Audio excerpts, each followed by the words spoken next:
of the Sabbath. Okay? And this is always a challenge, because I think we always find the tendency, living in a world such as we do, is to let these things slip and to let the things of the world sort of slide into the Lord's Day. But we need to be reminded what it is the Lord wants us to do when He says, remember this day to keep it holy. How do we keep the day holy to Him, and the whole day holy to Him? Well, we have that summarized for us in Westminster Confession, chapter 21, section 8. This Sabbath is then kept holy unto the Lord, when men, after a due preparation of their hearts and ordering of their common affairs beforehand, do not only observe a holy rest all the day from their own works, words, and thoughts about their worldly employments and recreations, but also are taken up the whole time in the public and private exercises of His worship and in the duties of necessity and mercy. So basically, we are to keep the Sabbath day holy by separating ourselves from the world on that day to God, to worship Him. And that's in essence what the word holiness means. It doesn't mean just simply set apart for whatever you might want to set it apart for, but it means when something is set apart from what we would call secular use or worldly use to sacred use, or something is set apart from the profane to the holy or to the sacred, from the world to God. And the Lord wants us to set apart this time. It's the day that is holy, and how we use that day. We are to use that time in a holy way. Now, one of the things that the confession doesn't address, but which is implied here, is the purpose of the Sabbath. What is its purpose? Well, obviously, the Sabbath is, first of all, a picture of what we should be striving to enter.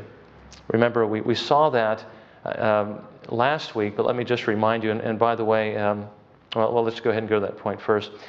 The Old Covenant Sabbath pointed the people of God forward to the rest that God had entered into. Remember, He worked 6 days, rested on the seventh, and then He exhorts His people to enter into that rest. We saw that actually in the book of Hebrews. Genesis 2, 1 through 3, again, we're reminded that God completed all the work which He had done by the seventh day, and He rested on the seventh day from all His work which He had done. Then God blessed the seventh day and sanctified it, because in it He rested from all His work which God had created and made. Now, this is not just to establish the cycle of our work week and the day in which we are to worship, but it is to remind us that we're put into this world to work, and then at the end of our lives to enter into rest. Okay? And that would be God's rest if we are faithful followers of the Lord. Remember, the author to the Hebrews, I'm not sure if we had the time to develop this last week, but in Hebrews chapter 4, it talked about how God was exhorting His people to enter into His rest, and how many of the Israelites failed to enter into that rest because they didn't have faith. Well, the rest of the promised land was a picture of the rest of God. That's the way the author to the Hebrews sort of parallels the two. And he says to basically that the whole purpose of the Israelites was to trust in the Lord, to believe His promises, not only to enter into the typological rest, the picture of rest, which was Canaan, but to enter into the eternal rest. That's been the goal, really, of man since God provided redemption, was to strive to enter into that rest. Now, the author to the Hebrews, of course, reminds us that the same thing happens in the New Covenant. When Christ completed His work, He changed the day in which we are to worship Him, that we are to rest. But the day still has the same significance. There remains a Sabbath rest for the people of God. If you look at the passage there under, at the bottom of Arabic 1, it's 1b, 2b. There remains therefore a Sabbath rest for the people of God, for the one who has entered His rest has himself also rested from his works, as God did from His. Let us therefore be diligent to enter that rest, lest anyone fall through following the same example of disobedience. Remember, the author to the Hebrews is telling these believing Jews, or at least professing Jews, that they need to continue to hold on to Christ and press forward into that rest, and not fall back into the Old Covenant shadows and perish with that system which is going to perish. But, and don't follow the example of the Israelites, who didn't believe the promises of God and so didn't enter into the promised land, but instead trust God, continue to hold on to Him, even if you're being persecuted, even if you could avoid it by going back into the Old Covenant system and worship like a Jew. Continue to profess Christ, be a Christian, worship in spirit and in truth, press forward, believe the promises of God, and be diligent to enter into that rest. The point is that that rest is ahead of us as that which we're to be striving to enter into. And the Sabbath is to remind us that that rest exists and that that's what we should be doing in life, is striving to enter into the rest of God. Now, I had this first quote, which I passed over just because of the way I ended up introducing this. But let's go back to point A here, that the future should affect the way we live now. And here's simply one quote from Richard Baxter that reminds us of how the future should affect us in one way. He says this: "If we saw God and heaven and hell before us, don't you think it would effectively reconcile our differences and heal our unbrotherly exasperations and divisions? Wouldn't it hold back the hands that itch to be using violence against those who do not agree with them in everything? How many empty controversies would it reconcile? As the arrival of the teacher ends the fight among the schoolboys, so the sight of God would frighten us from contentions or uncharitable violence." This is one way in which the future should affect the way we live. If suddenly the future were now, and the day of judgment were now, if heaven and hell were before us, what would it do to us, right?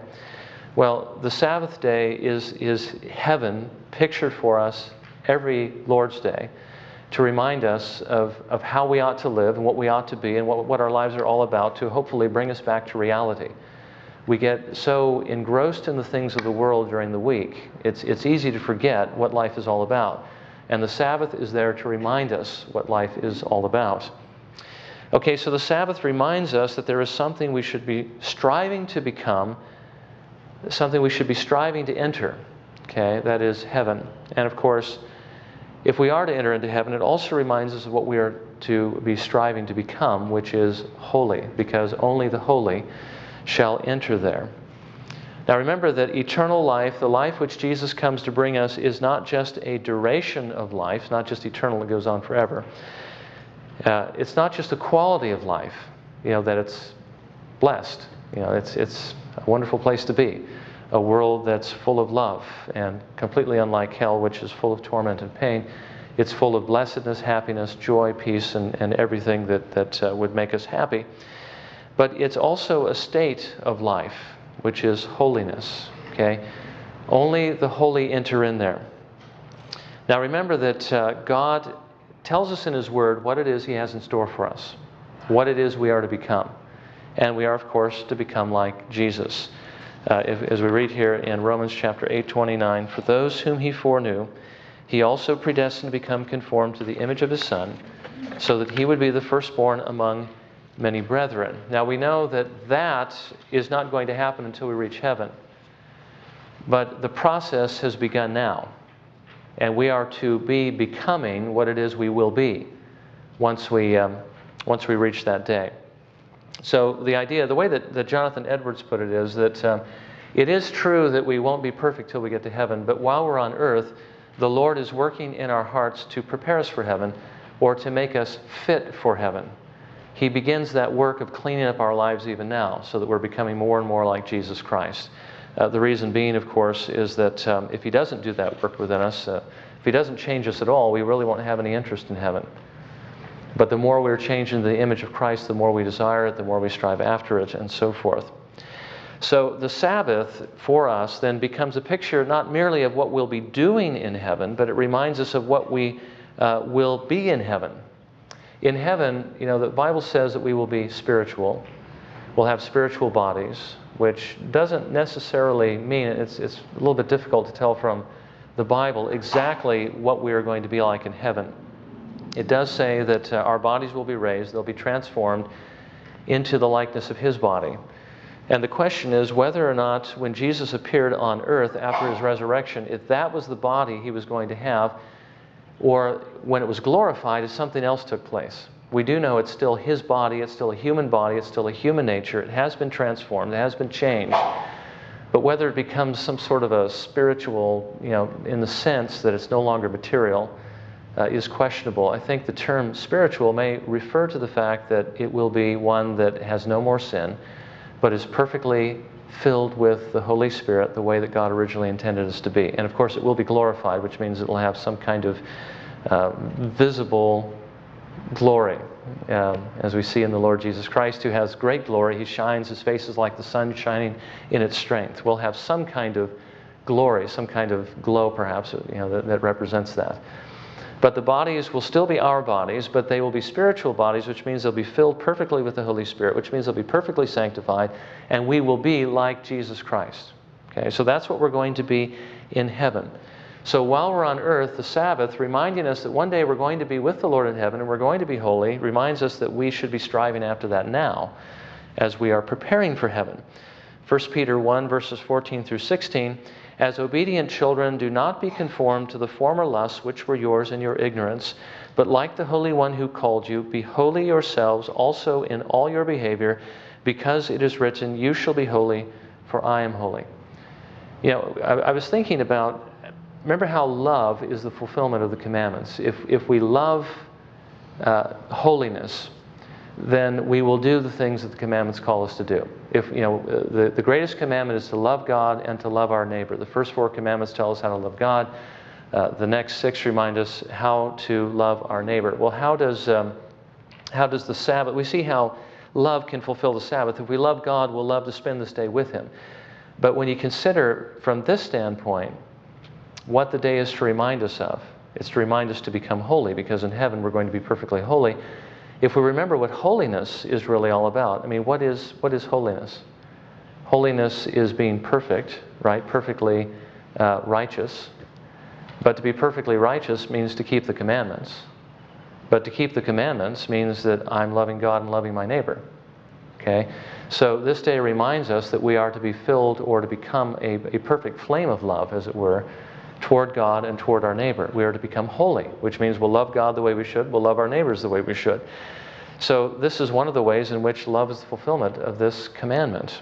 But anyway, this is important to see, because if we don't see that we are to keep the Sabbath day holy, so that, set it apart to God and to treat it as holy so that we may become holy, then we really won't see the purpose of the rest of this. We'll look at what it is we're supposed to do and what we're not supposed to do on the Sabbath and think, well, that, this is going to be a test of our character, isn't it? Will I like to do this, or will I not like to do this? Is this what I want to do or not want to do? Do I want to set aside the world for a day and not treat it as sort of my private recreation day? Am I willing to spend the day with God or not? You can see how, if we spend the whole day with God, how that will increase our holiness and increase our love. And if we're not willing to, it shows us the littleness of our love for the Lord. And it also, either shows if we don't want to spend that day with Him at all, it shows us that we really don't know Him. But if we have a little bit of desire and not a lot, it shows us that we need to grow. We need to grow in holiness. So we don't love God enough, do we? And again, this is what the day is to help us do, is to love Him more. It's to help us cut off those worldly influences and to put aside everything that will get in our way of cultivating our relationship with God, so that we can cultivate that relationship and grow in our love with Him. Are there any questions on that? The Sabbath is pointing us toward holiness, and it's meant to make us more holy. But in order to do that, we have to keep the day holy. We've got to keep all the other influences out. Okay? That should then make sense of the rest of this. Okay? So then, how should we observe the Sabbath? Well, in order to grow in holiness, there are certain things we must not do on this day. One of them is work. Okay? Not that work is bad, but remember that the day is meant to give us rest. It's to remind us of the rest that is there after our work, or after our lives. When our work is done in this world, there's a rest that we are to enter into. So we have in the commandments, the explicit command, on this day you shall not do any work. And then we have another reference here in Exodus 31, verses 15 through 17, to show us how seriously the Lord took this day. He did enforce these things in the Old Covenant, and He does in the New Covenant as well, perhaps not as severely as this. But He says, for 6 days work may be done, but on the 7th day there is a Sabbath of complete rest, holy to the Lord. Whoever does any work on the Sabbath day shall surely be put to death. So the sons of Israel shall observe the Sabbath to celebrate the Sabbath throughout their generations as a perpetual covenant. It is a sign between me and the sons of Israel forever. For in 6 days the Lord made the heaven and earth, but on the seventh day he ceased from labor and was refreshed. Now, does it surprise you that God would put that particular penalty on breaking that commandment? What happened to the child who dishonored his parents in the Old Covenant? It was recalcitrant, right? Stoned to death. What happened to the murderer? Stoned to death. What happened to the adulterer? Stoned to death, right? Well, not every commandment was punishable by capital punishment, although every sin did actually deserve that, right? God didn't necessarily enforce it. But if you had another God besides God, what would happen to you? What happened if you blaspheme God? I skipped to the third commandment. What happens if you worship God through images? Breaking the Sabbath? Okay, I mean, all these commandments pretty much were punishable by death, weren't they? Except if you bear false witness against your neighbor and in doing so try to get him put to death, you'll be put to death. Coveting would not be as serious. It was still serious. It was still serious enough. I mean, the wages of sin is death. That's one thing the Lord wanted to remind them of. But even if the Lord doesn't execute that judgment on us for breaking these commandments, we know that that's what they deserve. Any of these commandments, as we break them. So that's one thing that we need to bear in mind. This commandment is no different. I forget who it was. Was it? Someone was giving me an example last week of someone who, maybe was it UBJ, that there was a professor who was from Westminster in Dallas. Somebody was telling me the story. And went to speak at a church. I think it was an OPC or a PCA. And afterwards, they wanted to take him out to eat, which was, in the professor's estimation, a violation of the Sabbath, which in most cases it would be, especially if there's somebody else who could prepare the meal and they could eat at somebody's house. Okay, but he went ahead. He decided, rather than make a fuss about it, that it would be better if he would just sort of condescend to their weakness and go out with them. And somebody was asking me the question, do I think they did what was right? And I said, well, what if they had the practice of swapping spouses, you know? Would he just simply give in and do that? We think that this commandment is much more negotiable than the other commandments for some reason. We think that this is one we can just sort of slip and slide on, and we'll take the other one seriously, but this one not quite so seriously. But we need to remember that God takes all of them seriously, and we see that here. So we need to bear that in mind coming in. Now, we are to rest from our labors this whole day. There are some things we can do, and we'll get to that in just a minute. Stop me if you have any questions. Okay. Not only are we not to work ourselves, but we're also to not to make others work on this day. Remember how the Lord tells us you shall love your neighbor as yourself? If it's a sin for you to work on that day, it's a sin for somebody else to work on that day. So you don't want to make that other person work on that day. As a matter of fact, it would be wise to look at Exodus 20 again in the commandment itself, because it actually contains that explicitly. If we have difficulty seeing the implication here with regard to loving our neighbors as ourselves. In Exodus chapter 20, verses 8 through 11, remember the Sabbath day to keep it holy. 6 days you shall labor and do all your work, but the seventh day is a Sabbath, or a day of rest, of the Lord your God. In it you shall not do any work. Now notice, not just you, but you or your son or your daughter, your male or your female servant, or your cattle, or your sojourner who stays with you. Everyone is supposed to be resting, not just us, but everyone else, okay? Everyone else. And that includes people that would serve us. We don't have servants today, except sometimes we go out and pay people to serve us, don't we? When we go to restaurants and things like that. We need to remember that they need to be keeping the Sabbath as well. Now, again, we'll get to works of necessity and mercy in just a minute, and we'll see that there are certain circumstances under which a person could do those kinds of things, but they shouldn't just be doing it for their regular occupation on that day. It's to be a day of rest and a day of worship. And by the way, does that apply to non-Christians as well as Christians? What is the non-Christian going to be judged for on the day of judgment? But his breaking God's commandments, right? Not any other commandments, but God's. His is the standard. Okay, and then here's another example where it's in Nehemiah 13, 15 through 22, when he's trying to clean up the practice of Israel. Just after the exile, they come back in, they built the walls, Jerusalem was reestablished as a city. And one of the first things that the elders of Israel, or the elders in Jerusalem do, is they allow merchandising on the Sabbath day. And what Nehemiah does here is, of course, commendable. What he was doing was what God wanted him to do. Okay, let's read what it says here. In those days I saw in Judah some who were treading wine presses on the Sabbath, and bringing in sacks of grain and loading them on donkeys, as well as wine, grapes, figs, and all kinds of loads. And they brought them into Jerusalem on the Sabbath day. So I admonished them on the day they sold food. So shouldn't be selling food, shouldn't be merchandising. Also men of Tyre were living there, who imported fish and all kinds of merchandise and sold them to the sons of Judah on the Sabbath, even in Jerusalem. Okay, so these are non-believers, non-saints, not part of the covenant community. They're the unbelievers, but they're doing the same thing.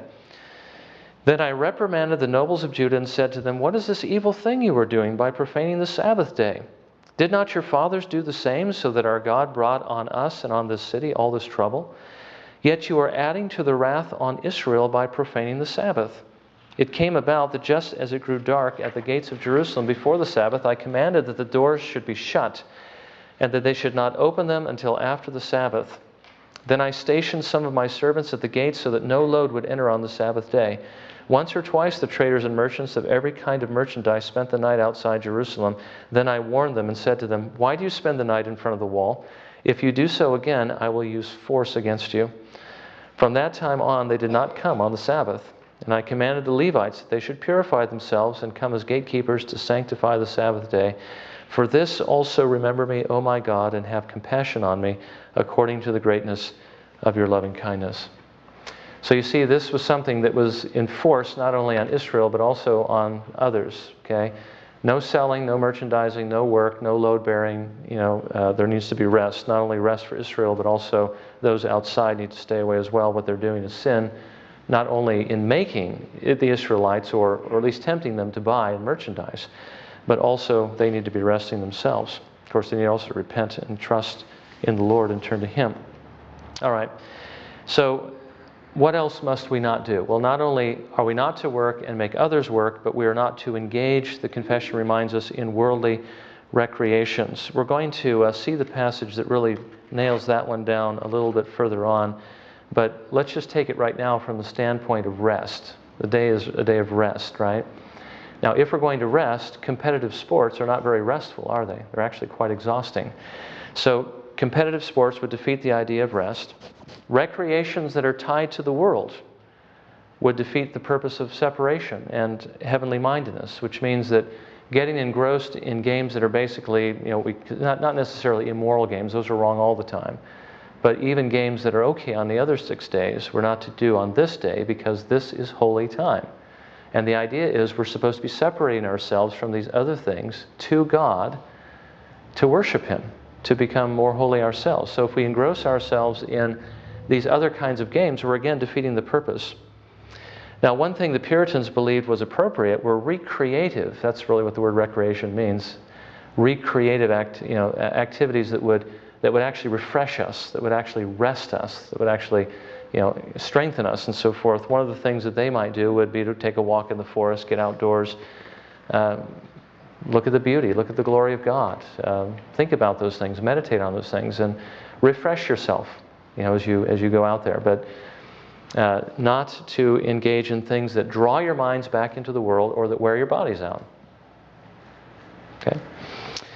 And then the one thing that most of us probably have the greatest difficulty in is the confession reminds us that we're not to think about those things either. We're not to speak about those things.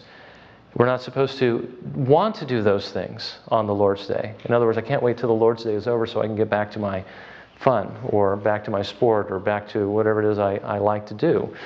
We're to put those things aside. And the idea here is that if it's wrong to do it on the day, then it's also wrong to be desiring to do it on the day. The same thing would apply to any other commandment again. If it's wrong to commit adultery, it's wrong to think about adultery. It's wrong to desire adultery. It's wrong to talk about adultery. Remember what Jesus says in Matthew 5:27 through 28. You have heard that it was said, you shall not commit adultery, but I say to you that everyone who looks at a woman with lust for her has already committed adultery with her in his heart. So the commandment can be broken even though you're not actually doing the activity. if you're desiring it. That's the same thing. And the same thing with regard to murder, how we can murder someone in our hearts and with our mouths, express things that break that commandment. Jesus again says in Matthew 5, verses 21 through 23, "You have heard that the ancients were told, 'You shall not commit murder,' but whoever commits murder shall be liable to the court," and whoever commits murder shall be liable to the court. "But I say to you that everyone who is angry with his brother shall be guilty before the court.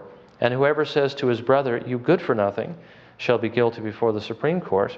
And whoever says, 'You fool,' shall be guilty enough to go into the fiery hell." So the idea here is, if it's wrong for us to do these things, it's wrong for us to be thinking about them and desiring to do them and to be speaking about them. Okay?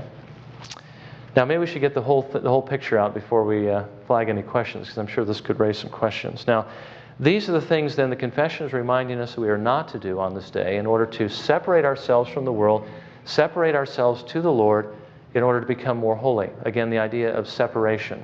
The author to the Hebrews reminds us as well that when we're running the race, we not only have to set aside the sin that entangles us, but also the things that he says that impair us in some way. I can't remember the exact wording here. Let me see, because the implication is that there are things that may not necessarily be sinful that might also encumber us as well. As you know, anything that might actually be good at some level can be a stumbling block. Just about anything you can think of. Food, right? We can eat too much of it. We can become enslaved to it and so forth. This is what it says. "Let us lay aside every encumbrance and the sin which so easily entangles us, and let us run with endurance." I think this day helps us to set aside certainly sin, which we should be setting apart or setting aside every day. But the things that encumber us are usually those things we have to give up on the Sabbath.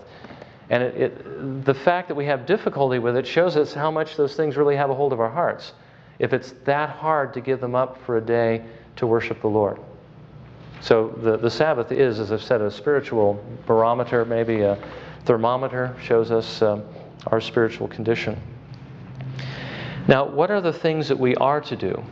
Okay, well, remember the Sabbath day to keep it holy. We are to separate this time to God, and certainly the best way to do that is to spend the day in worship. Public and private. As a matter of fact, the confession tells us that's how we ought to be engaged the whole day. And I would say that that would be certainly the most excellent way to do it, except for the things we have to do in order to be able to do that effectively. And we'll get to that in just a moment. But obviously, public worship, the author to the Hebrews says, "Let us consider how to stimulate one another to love and good deeds, not forsaking our own assembling together, as is the habit of some, but encouraging one another, and all the more as you see the day drawing near." So we're not to be forsaking the assemblies, but getting together with the people of God that we might encourage one another. And certainly that is a part of growing in holiness, is when we can use our gifts to encourage one another to grow in Christ. And that we'll see that in just a moment. Okay, when we get together, we're to remember the work that God has done for us through Jesus Christ to save us, His life, His burial, His resurrection. We're to celebrate that event. We are to worship them, give thanks, so forth. We are to worship privately in families and as individuals. If you read some of the old Puritan works on how to observe the Sabbath day, you'll see it was rather austere, what would you say, a Spartan kind of a regimen, where the whole day was basically a cycle of worship. And there didn't seem like there was a whole lot of rest in there. But I think rest is important, because if you wear yourselves out on the day of rest, then you're not going to have the strength you need to do your work on the other 6 days. So we do need to be getting some rest, and rest is necessary. You might call that a necessary work in a certain sense. Okay, but in Baxter's cycle, you would get up, you would begin to meditate on the things of the Lord. You might meet with your family, get them ready for worship. You would go to worship, and their worship services were quite a bit longer than ours. And then you would come home, and the head of the household would sit down, and he would begin questioning those who heard the sermon. He'd have to remember it himself so he could review it with them. And then they would refresh themselves perhaps with food and start getting ready for the next worship service, and go through that same cycle again until it came to the end of the day. And that whole thing would, those 2 cycles of going to the worship service surrounded by family worship would take up the whole day. And I was thinking about, They must have been made of sterner stuff in those days, or else their work was not quite as intense as ours, because that kind of schedule would probably wear anybody out. I've read of one Puritan who, his name was John Howe, who actually had a 6-hour worship service. I think they only had one in the day. But the people were engaged for that full 6 hours, even though there was about a half an hour where he could sit down and rest. Of course, he was doing a little bit more when he would pray for a half an hour, then he'd pray for an hour, and then they'd sing psalms for half an hour, and he'd preach for an hour, and then after resting, he'd preach for another 2 hours. So it was a lot. Okay, anyway, so that gives you an idea of what they were doing. But I do believe we can rest. But there's private worship in families and also as individuals. And the idea, again, being that using these means of grace will strengthen us, will sanctify us, will increase our love for God and for one another. And of course, Christian fellowship, also very much in order on this day as we encourage one another, as the author to the Hebrews tells us, and seek to build up one another in love. Ephesians 4:15 through 16. But speaking the truth in love, we are to grow up in all aspects into Him who is the head, even Christ, from whom the whole body, being fitted and held together by that which every joint supplies according to the proper working of each individual part, causes the growth of the body for the building up of itself in love. When you remember what the Sabbath is, a picture of heaven and of what we're going to be doing in heaven, which is resting and worshiping, it also reminds us that in heaven our love for one another will be perfected, and that's something we should be sharing down below. Loving one another, building up one another in Christ so that we will be able to love one another as we should and love God. That is an activity we should be engaged in here on the Sabbath, which we do in Christian fellowship. So we gather together for worship, to love the Lord, and to build ourselves up in that love for Him. We meet together for fellowship in order to encourage one another and build one another up in Christ. So all of this is preparation for heaven. Then works of necessity and mercy, which we don't want to leave out. We may do the things that must be done on the Sabbath. There are certain things that we want to leave out, but there are certain things that we can't leave out, certain things that have to be done. Eating, for instance. We see an example of that in Matthew 12, verses 1 through 8. At that time, Jesus went through the grain fields on the Sabbath, and His disciples became hungry and began to pick the heads of grain and eat. But when the Pharisees saw this, they said to Him, "Look, your disciples do what is not lawful to do on a Sabbath." But He said to them, "Have you not read what David did when he became hungry, he and his companions, how he entered the house of God? And they ate the consecrated bread, which was not lawful for him to eat, nor for those with him, but for the priests alone. Or have you not read in the law that on the Sabbath the priests in the temple break the Sabbath and are innocent? But I say to you that something greater than the temple is here. But if you had known what this means, I desire compassion and not a sacrifice, you would not have condemned the innocent, for the Son of Man is Lord of the Sabbath." Now this actually might be a better example of a work of mercy, because that's basically what Jesus is saying it is. But the other passage, let's see, wait a minute. Well, I guess maybe it all boils down to mercy, but the idea of necessity, we're going to see that in just a moment. As far as the other passage I was thinking of, if your donkey falls into a ditch, are you just going to let him stay there and die? Or if it's necessary for me to take him out of the ditch in order to preserve his life, can I do that? Well, yes, Jesus says, He healed a man with a withered hand. That was His response to that. Well, again, we'll see that in just a moment. But there are certain things that we can do that are works of necessity, such as providing for ourselves food, as the disciples got food for themselves. Preparing food if we're traveling. See, here's an instance. I remember years ago there was one of the former families that were members of the church who had a Dutch background, and they still had a very thick and heavy Dutch accent because they basically had come over from the old country.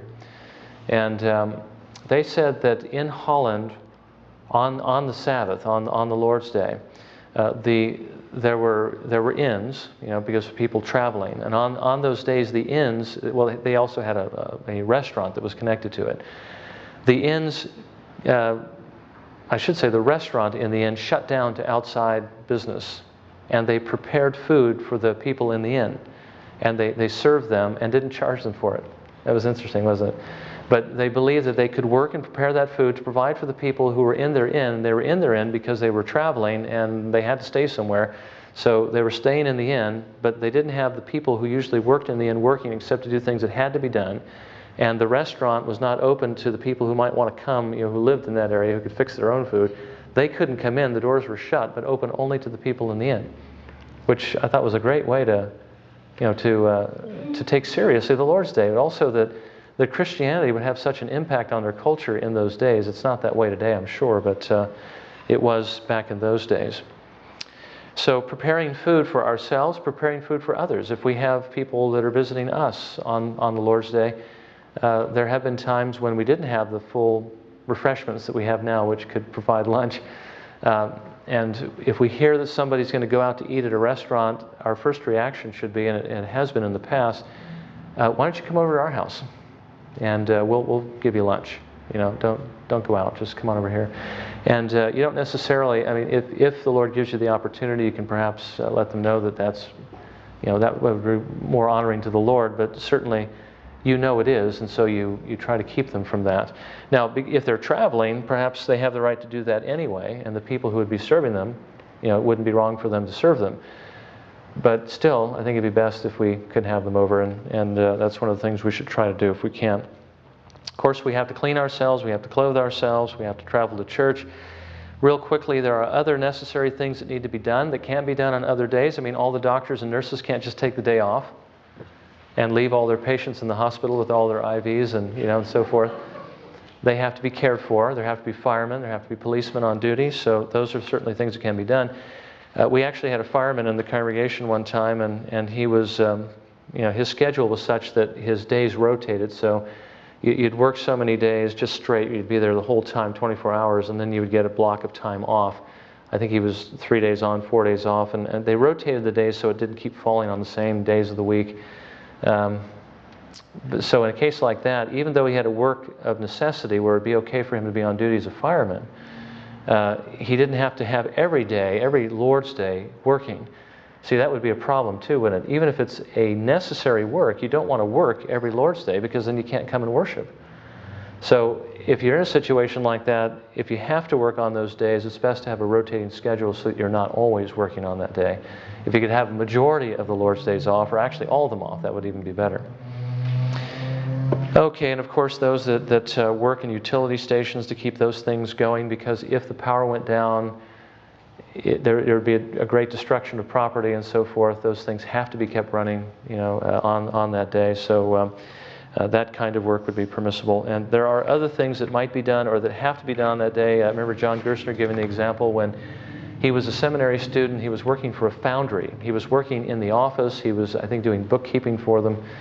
And they told him that they needed him to come in on the Lord's Day to go through the books with them, because that's what they do during that time of the year. And he said, does it have to be done on this day?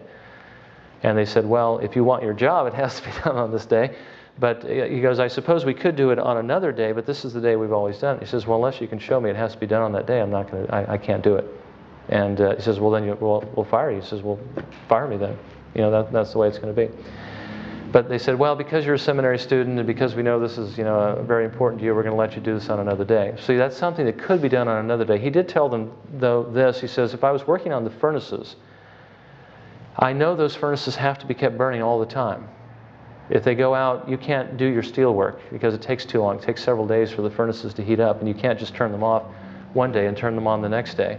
So those things have to be kept going. He says, I'll work on the furnaces, but I won't work in the office because that doesn't have to be done on this day. So that's, again, the idea of necessary work. Is it necessary? Is it not necessary? If it can be done on another day, then it shouldn't be done on the Lord's Day. And then, of course, the works of mercy, which we already mentioned. Matthew 12, 9 through 13. Departing from there, he went into their synagogue.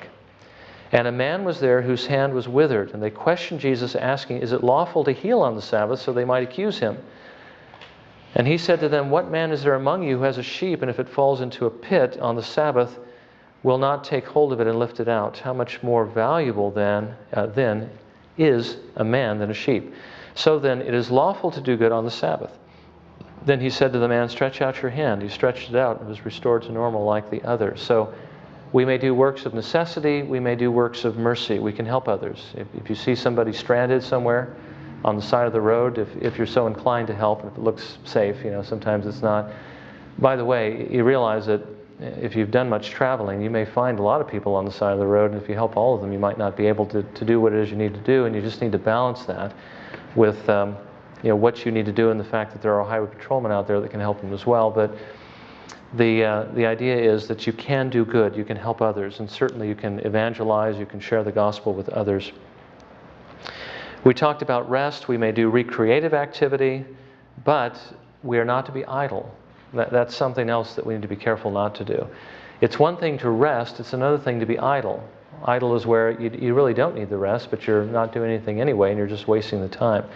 That's not what the Lord wants us to do. He wants us to use the day to cultivate our relationship with Him, to help others do the same thing. If we need rest, we need rest. If you need to take a nap because you're tired, take a nap. It'll certainly help you worship the Lord better when we come back together in the evening or whatever it may be. So rest is certainly good. Being idle is really never good. We need to be good stewards of our time. And then this promise that includes in it, I think, just about everything we've seen here. What has God promised to those who will keep the Sabbath in this way? Well, He has promised blessing. Isaiah 58:13 through 14. If because of the Sabbath you turn your foot from doing your own pleasure on my holy day, and call the Sabbath a delight, the holy day of the Lord honorable, and honor it, desisting from your own ways, from seeking your own pleasure, and speaking your own word, then you will take delight in the Lord, and I will make you ride on the heights of the earth, and I will feed you with the heritage of Jacob your father, for the mouth of the Lord has spoken. The Lord blesses those who will honor His day, even as He blesses those who keep all of His commandments. And remembering, too, that it's not a night and day contrast when you take a step in one direction or the other, either in obedience or disobedience. If you break one of the commandments, God doesn't typically just, the next day you're just, in this dark mire, as it were. And if you keep the commandments, on the other hand, you aren't just suddenly in this glowing, world of perfection, or suddenly everything's just rosy. But it goes by degrees. And if we cultivate obedience to the Lord, we will see that our lives will be blessed. God will bless us, even as He promised that He will do here. This isn't attached, this may be attached to the Sabbath, but there are blessings that are attached to obedience in general. If we obey the law of God, not, again, legalistically to save ourselves or to merit our salvation, but because we love Him and want to show our thankfulness to Him, and because we know it's right, it's what's pleasing to Him. That's the whole purpose of redemption, was to get us to obey and to walk in His commandments. If we do it for that purpose, God will bless us. He will prosper us. It was something that was much more common to see in perhaps in the earlier days of this nation, I'm sure in England as well, when people would honor the Lord, they would see their businesses prosper. But when they would dishonor the Lord, they would see it spiral down. Okay. So obedience brings blessing, and God gives a particular, looks like a very grand blessing to those who will honor Him on His Sabbath. Now, the last section has to do with preparing for the Sabbath. Yes, Greg? From the account in Deuteronomy of the Ten Commandments, it seems that one occupation of the Lord's Day then, and I think a good one now, is also to remember where we came from, spiritually speaking, our slavery and our redemption, as well as looking forward to the final consummation of our redemption. Right.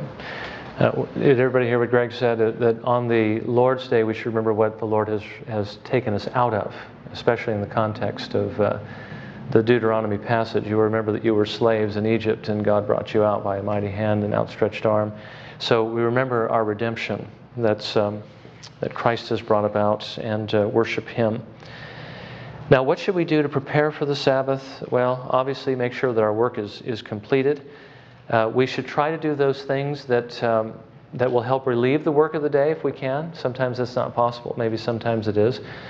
In the Old Covenant, they were actually told to prepare their food for that day, so they didn't have to prepare it on that day. I think many of the Puritans believed that the Sabbath was a day of celebration and feasting, and that They would often prepare large meals on that day.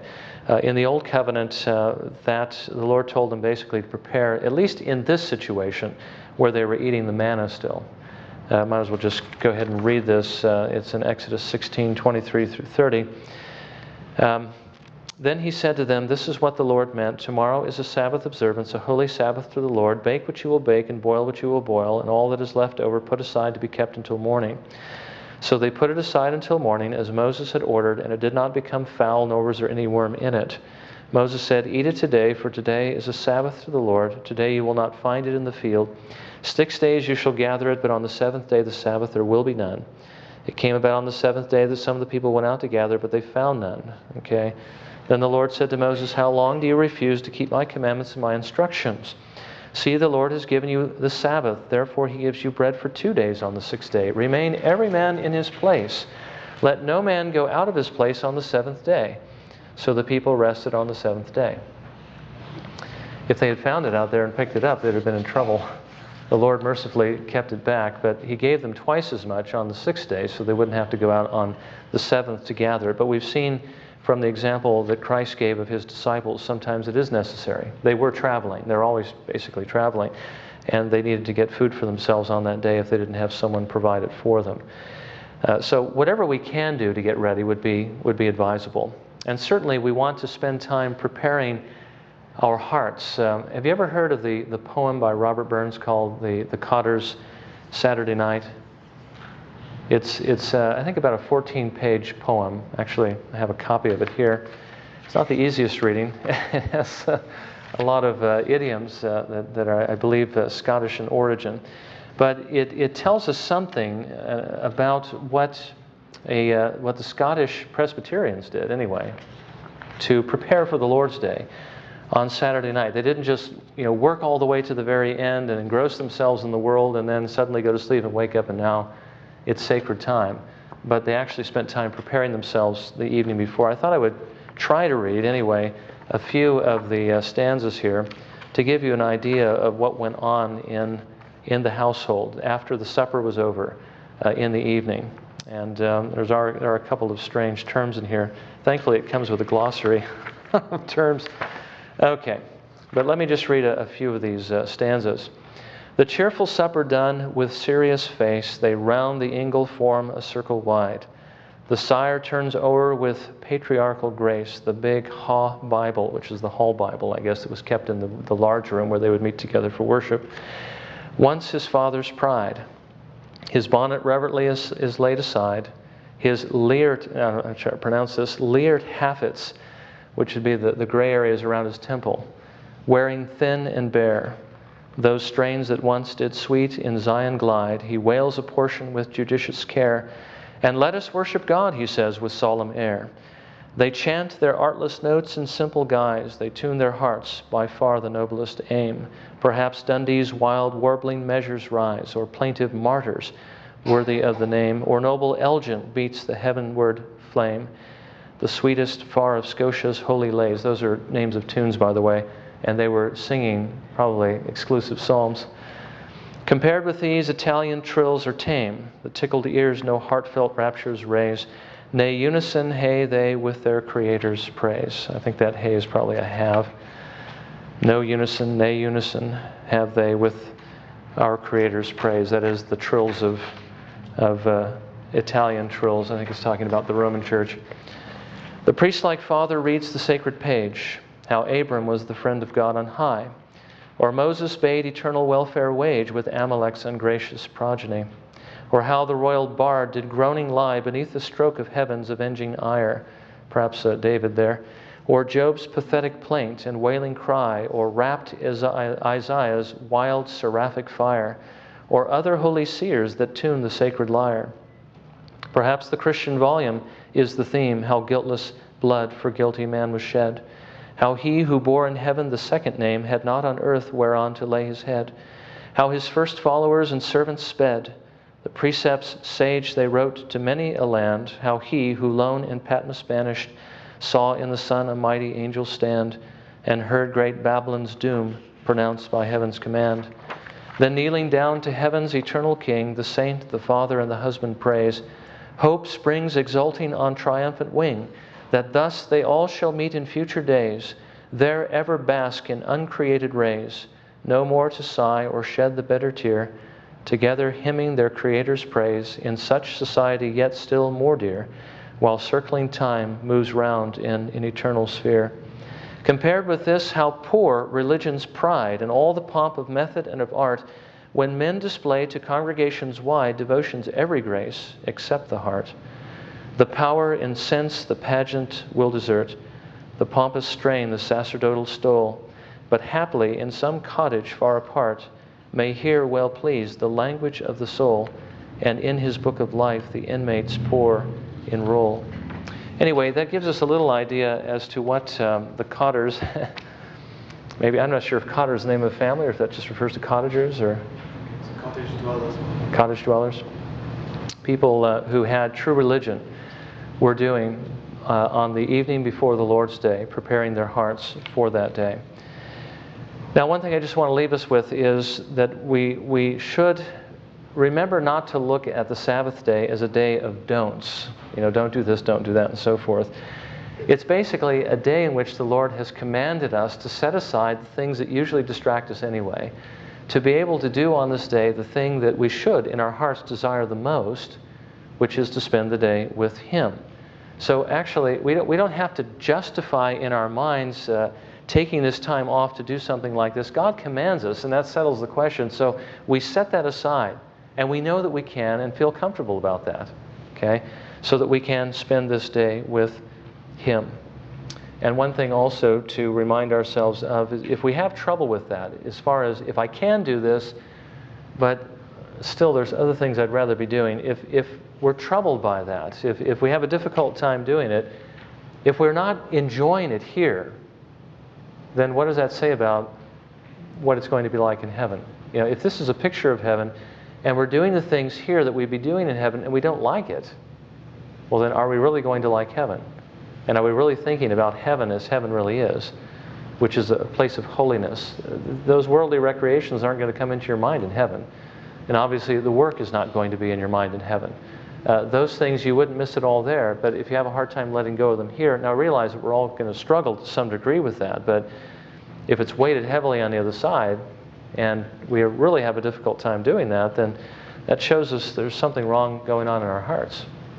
You know, we should desire greater sanctification. We're too engrossed in those things. We need to perhaps withdraw from those things for a while, because anything that we love more than the Lord is an idol. And if we can't put those things aside on this day, perhaps they become idols to us. So we do need to be careful. And let the Sabbath show us what's going on in our hearts, but remembering too that the Christian's desire is to spend the day with the Lord. God gives us this day. We should look at it as a day of great blessing. Okay, so anyway, I think when we see it in that light, and by the way, just because we choose to see it in that light doesn't mean there aren't don'ts on this day. Those don'ts are still there, but if we desire the other things much more strongly, those don'ts are not a problem. The commandments are not burdensome, John says, to the Christian, because he loves what they require. It's not hard to do what you want to do. It's only hard if you don't want to do it. And if you don't want to do it, then that's a problem, isn't it? And it shows us that problem, and we need to deal with that problem. So anyway, are there any questions about that? That was a large ground to cover, but did anyone have any questions about that? Steve? That last page, Exodus 16:23, let the man go out of his place on the seventh day. That was before there was a tabernacle.